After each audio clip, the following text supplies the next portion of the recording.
So, sometimes what happens is students come in and their essay topics are too broad, meaning they want to just shove a bunch of stuff in there and hope for the best. Or they're too narrow, they have one thing in mind. The essay that Elena had put in her slide, that student was really struggling trying to figure out how to put that together. She came to a boot camp and she wanted to write about her grandfather, she wanted to write about her extracurriculars and couldn't figure out a way to mold that. And so eventually we figured out the two things that she's passionate about are her family and her midnight runs. And so we kind of crafted this together to make it flow. So it should focus on a slice or a moment of the student's life. You, again, do not have a ton of real estate, so you really need to make sure that the story you're telling is impactful, it will stand out to you, but it's also something important. And what I tell students, what a lot of us tell students is you don't have to have had some major catastrophe in your life to make it an important story. You know, not everyone deals with an illness. Not everyone deals with divorced parents. Some people just have regular, normal lives, and that's great, because that's really rare. So if you have that, right, if you have that as an opportunity to write about, you want to. So you want to focus on just this one moment. And usually it's two stories that we knit together. It should be connected by a golden thread that runs throughout the story. So in the excerpt in Elena's, I'm just going to come back to it. We have a few in here that we'll show you. But in that one, the chess imagery came back at the very end and sort of brought everything together. They seemed like two separate stories, but they came together really nicely. And so you want to do that. Be well developed with relevant details and then convey challenges, growth, and or development. That part's the most important. You could be the top of your class, you could be the best person, but if you haven't shown growth through a challenge or development, they're not going to want you. Because the whole part of life is that you have this story arc. You start somewhere and then you end somewhere else. And so that's really important for colleges to see, because you're supposed to be somewhat formed by the time you get there, and they're just making you better. You shouldn't go in like a blob of Play-Doh. They want to make sure that you've done something, okay? So this is a broad part of an essay. This is what the student kind of came in with, and it's missing quite a bit. So we have in this very beginning, this young woman was a dancer. She had created this family with her group of dancers. They'd been dancing collectively for 10 years. She talks about sewing and altering costumes together, but then she writes about this in traditional Indian dance form. I don't know what's going on here. There's a lot, right? And so this piece should have been earlier. I want to know what this is, but I need this explanation earlier. This is not the story. This was the story, right? So is it about her heritage? Is it about her reconnecting to her heritage? Is it about her friends? Is it about dancing? What's it about? And so if I were reading this as an admissions officer, I wouldn't know what it's about. And she also doesn't take a huge seat in this, right, as we're reading it.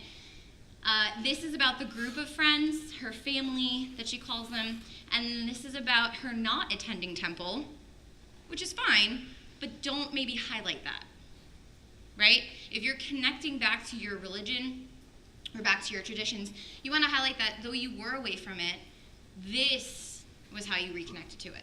That's going to show growth and change and development and connection. So that had to change. The problem, topic's too broad. There's generally a lack of story or focus, as we just saw. There's a little too much going on within the narrative. Again, you're trying to jam a bunch of stuff because you think it's going to make you look really good or sound really great, but there's too much going on. Doesn't get to the point where it shows growth or change, which is really, really important. And it can make students feel stuck in their writing because they don't know where to go. And so this young woman really struggled with that because she didn't know where to go from that point. And it can confuse the reader. So I read it, I was like, girl, what are we doing? What's going on? So we refocused it on one experience that she had, dancing with this group of girls. And her hook was this very visual experience of her discussing a dance and how the bells on her costume jingled a certain way, and how she and her fellow dancers, I guess her troupe, had picked the skirt up in a certain way. And it was very descriptive, and that was the point. So now we're going to go to a topic. Oh, we kept that in.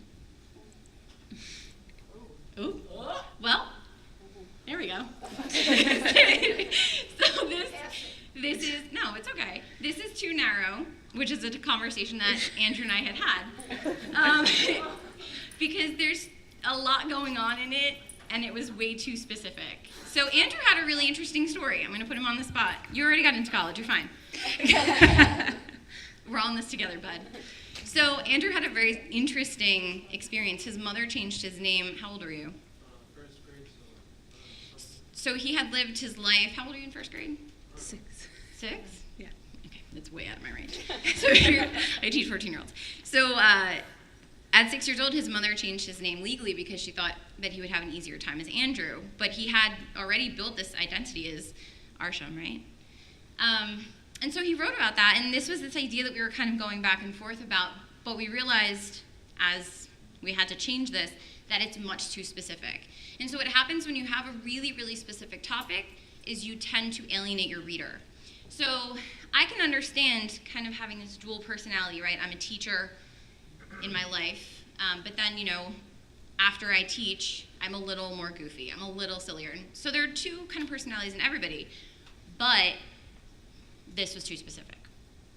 So some issues. It has too small of a focus, usually has an unclear purpose. I understood what he was trying to convey, but when you have 18 minutes and you're reading this, you might not fully comprehend what exactly we're trying to convey with that. It can alienate the reader. It can make students feel stuck in their writing, which is how we both felt. As Andrew and I were working on this together, we didn't know where we wanted to go with it. We sent it to Miss Bridget a bunch. And we actually all tried to knit this narrative together because it was a very important story. And we figured out a different way to use it, but it just didn't work for his Common App essay. And then it includes too much detail. So how we fix it. This is probably the most important part, and this is where we come in. This is really, really important and helpful. So the goal is that when we have students in our cubicles or at our desks, we really try to get to know them. So I think the first time, now Andrew was in my class before, so we already had sort of established this relationship, but if we hadn't, I would sit with him and we would just kind of chit-chat. I would get to know him a little bit. I would ask him a series of questions about what his interests are, where he wants to go to school, all of that good stuff, because you need to build a relationship with your student. They are entrusting you with basically their life story up to this point, and if they don't trust you, you're not going to get anything out of them. So after we do this, we return to the brainstorm. We have our students answer it's hundreds of questions about themselves and totally different ideas because every student is multifaceted. And then we reflect on why you want a college admissions officer to hear this story. What about it is so important that you feel the need to tell it to a complete stranger who will judge your future and your life and your choices. So, no pressure. And then we brainstorm where to go next in the story. As the coach, I can call on Bridget for an assist if I need. But realistically, we go back to the brainstorm and we keep different documents so that the whole process is available to us and to the students. So once that initial brainstorm is started, then we make another draft from that. So we get to go all the way back and we can see, okay, so maybe that story isn't working, but what are we trying to tell with that story? And then we look at other examples of essays with similar themes, which can sometimes help a student get out of their own head. A lot of this is very singular. It can be a very lonely experience as you're writing about yourself because no one's ever asked you to before. So it's a really, really new thing for a lot of students. So these are just some of the steps about how we fix it, but each student gets his or her own individualized experience with the coach to fix problems like this.